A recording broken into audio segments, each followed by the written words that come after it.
Hello viewers, myself is Dr. Neeta and you are watching my channel Learn Literature with Dr. Neeta. So let us begin today's topic.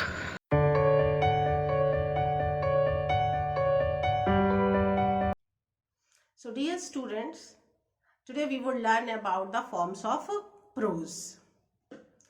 तो pros कितने तरीके की होती है ये जानने से पहले जानते हैं कि आखिर प्रोज होती क्या है।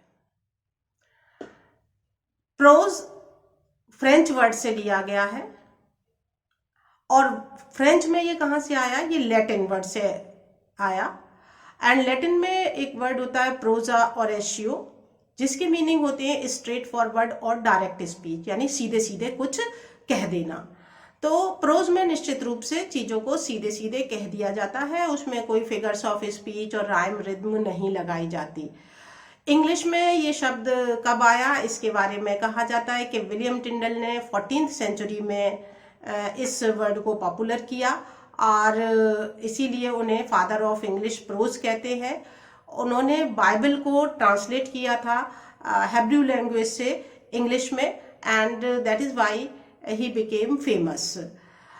इस तरीके से prose is all forms of writing and speech. आप बोल रहे हैं या लिख रहे हैं, जो कुछ भी हम नॉर्मली करते हैं जिसमें which have no structured metre, जिसमें मीटर नहीं है, वो चीज प्रोज कहलाती है। अगर मीटर है उसमें, यानी लाइंस की लेंथ के बारे में ध्यान रखा गया, उसकी राइम रिदम के बारे में ध्यान रखा गया, तो वो पोइट्री बन जाती है। और लेंथ लाइन की और राइम रिदम के बारे में ध्यान नहीं रखें, ऐसे ही कहते जाएं चीजों को, तो वो प्रोज होती है। प्रोज जो है वो पैराग्राफ्स और चैप्टर में लिखी जाती है। And prose can be narrative, expository, descriptive और परसुएसिव, किसी भी तरीके की हो सकती है। यानी किसी चीज को आप नरेट करने के लिए, उसको डिस्क्राइब करने के लिए, किसी को अपनी बात समझाने के लिए आप प्रोज का ही यूज करते हैं। अब आते हैं फॉर्म्स ऑफ प्रोज पे। पिक्चर को ध्यान से देखिए स्टूडेंट्स। प्रोज को बेसिकली दो तरीके में डिवाइड किया जा सकता है, फिक्शनल प्रोज और non fictional prose. Fictional prose में इमेजिनेटिव एलिमेंट होता है। इमेजिनेटिव एलिमेंट की मीन्स कल्पना बहुत वर्क करती है इन चीजों में जिनमें फिक्शनल पार्ट है। नॉन फिक्शनल रियल फैक्ट्स पे बेस्ड होती हैं, यानी तथ्यों पे आधारित होती हैं। तो कल्पना पहले कहाँ कार्य करती है, वो फिक्शनल तरीके की प्रोज कौन कौन सी है वो देख लेते हैं। Novels, novellas, short stories, myth, legend, fable, parable, ये सारी वो चीजें हैं जो प्रोज में हैं, फिक्शनल हैं और उनमें इमेजिनेटिव एलिमेंट होता है, यानी कल्पना के आधार पे बहुत सारी चीजें लिखी जाती हैं। नॉन फिक्शनल में देखिए एसेज हैं, biography, autobiography, travelogue, letter, news, diaries, ये जितनी भी चीज हैं इनमें कल्पना नहीं होती बल्कि ये रियल तथ्यों पर आधारित होती हैं। अब एक एक करके इन्हें शॉर्ट में देख लेते हैं। तो पहले देखिए फिक्शनल प्रोज। सबसे पहले नॉवेल, नोवेला और शॉर्ट स्टोरी को डिस्कस करेंगे। इनमें आखिर डिफरेंस क्या है स्टूडेंट्स? इनमें कोई बेसिक डिफरेंस नहीं है, तीनों में ही कहानी सुनाई जाती है। नॉवेल की कहानी जरा ज्यादा लंबी होती है क्योंकि उसका प्लॉट कॉम्प्लेक्स होता है, कैरेक्टर्स बहुत सारे होते हैं, डिटेल्स बारीक बहुत ज्यादा दी जाती हैं, इसलिए वो बहुत बड़ा हो जाता है, मोटी किताब के जैसा। और उसमें वर्ड लिमिट होती है। लिमिट क्या मतलब 50,000 से ज्यादा शब्द ही उसमें होंगे। नोवेला नॉवेल से छोटी चीज है लेकिन उसमें भी वही कहानी होती है, बट वो चीजें उतनी कॉम्प्लेक्स नहीं होती और कैरेक्टर्स भी उतने नहीं होते जितने के नॉवेल में होते हैं। 20,000 शब्दों से ज्यादा वाले को नोवेला कहेंगे। शॉर्ट स्टोरी मॉडरेट लेंथ की होती है, 1,000 से 7500 तक शब्द होते हैं इसमें, और वही कैरेक्टर प्लॉट सब कुछ होगा लेकिन वो लिमिटेड होगा। ये जो तीनों रेड से मैंने मार्क कर रखे हैं, ये तीनों वो चीजें हैं जो रिटन फॉर्म में होती हैं। अब आते हैं मिस, लेजेंड्स, फेबल्स और पैराबल पे। ये ओरल लिटरेचर का पार्ट है और ये ओरल लिटरेचर का पार्ट है का मतलब एक जनरेशन से दूसरी जनरेशन तक ओरली ही ट्रांसमिट होती हैं। लेकिन फिर लेटर ऑन बहुत सारे लोगों ने उन ओरली जो एस्टेब्लिश चीजें थी समाज में अलग अलग जो फैली हुई थी उनको सबको रिटन फॉर्म में रखा, और वही ये मिस, लेजेंड्स, फेबल्स और पैराबल्स होती हैं।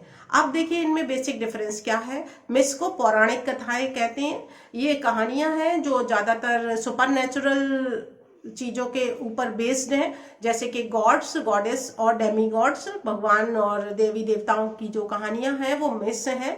और उसमें जो समय होता है वो समय टाइमलाइन नहीं है जो हम आज के समय में देखते हैं, बल्कि एक प्राचीन काल और उससे भी प्राचीन काल, वो कौन सा काल है वो नहीं समझ में आता, बट वो कहानियां होती हैं कि एक देवी थी, कि परी थी, कि ये हुआ।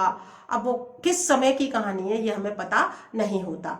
नाउ द लेजेंड्स, जिन्हें किंवदंती भी कहते हैं, ये जो हैं ये भी कहानियां होती हैं, लेकिन ये हिस्टोरिकल इवेंट्स पे या हिस्टोरिकल कैरेक्टर्स पे बेस्ड होती हैं, और इनकी टाइमलाइन को हम पहचान सकते हैं कि हिस्ट्री के किस पीरियड की ये कहानी है, या ये हीरो जो है वो हिस्ट्री के किस पीरियड का है। इनसे कहानियों से, इस समय से रिलेटेड जो बात होती है उन्हें हम पहचान सकते हैं, इन्हें कहते हैं लेजेंड्स। अब आती है फेबल्स। फेबल्स और पैराबल्स दोनों मॉरल पर्पस के लिए, यानी नैतिक शिक्षा देने के लिए लिखी जाती हैं। फेबल्स वो कहानियां हैं जो एनिमल्स, प्लांट्स और फोर्सेज ऑफ नेचर की होती हैं, लेकिन वो एनिमल और प्लांट्स जो हैं वो ह्यूमन बीइंग की तरीके से ही बिहेव करते हैं, जबकि पैराबल्स जो होती हैं वो ह्यूमन बीइंग की ही कहानियां हैं और उसके कैरेक्टर की ही कहानियां होती हैं, बट पर्पस दोनों का शिक्षा देना ही होता है। Non fictional prose. Non fictional prose में ऐसे, biography, autobiography, travelogue, letter, news और डायरी।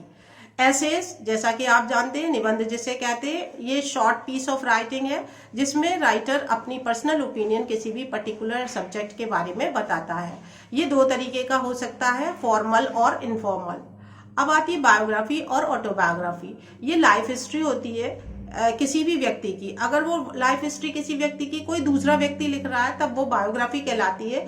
अगर वो अपनी लाइफ हिस्ट्री खुद लिख रहा है तो वो ऑटोबायोग्राफी कहलाती है। Travelogue is a person's account of journey to another country और प्लेस। ट्रेवलॉग है कि जब कोई व्यक्ति एक जगह से दूसरी जगह यात्रा करता है, एक देश से दूसरे देश, या दूसरे के अपने ही देश में किसी दूसरी जगह जाता है, और रास्ते में जो उसके अनुभव होते हैं, वहां उस प्लेस पे जाके जो अनुभव होते हैं उनके बारे में वो डिस्क्राइब करता है, उस ट्रैवल के बारे में, उस यात्रा के बारे में, तो वो ट्रेवलॉग कहलाता है। लेटर आप सभी लोग जानते हैं, is a written message conveyed from one person to another person. News आप सभी जानते हैं, ये भी प्रोज में होती है, इसमें इंफॉर्मेशन दी जाती है रिसेंट इवेंट्स के बारे में। डायरी आप जानते हैं, बहुत सारे लोग डायरी लिखते भी हैं। उन डायरी में क्या लिखते हैं? रिकॉर्ड ऑफ इवेंट्स, जो दिन भर घटनाएं हुई, उनके इमोशनल रिएक्शंस क्या हुए, थॉट्स क्या हैं, फीलिंग्स क्या हैं उनकी लाइफ के प्रति, वो हर दिन वो उसका रिकॉर्ड रखते हैं। And that is also done in prose, उसे भी प्रोज में ही लिखा जाता है। तो इस तरीके से मैंने समझाने की कोशिश की आपको डिफरेंट फॉर्म्स ऑफ प्रोज।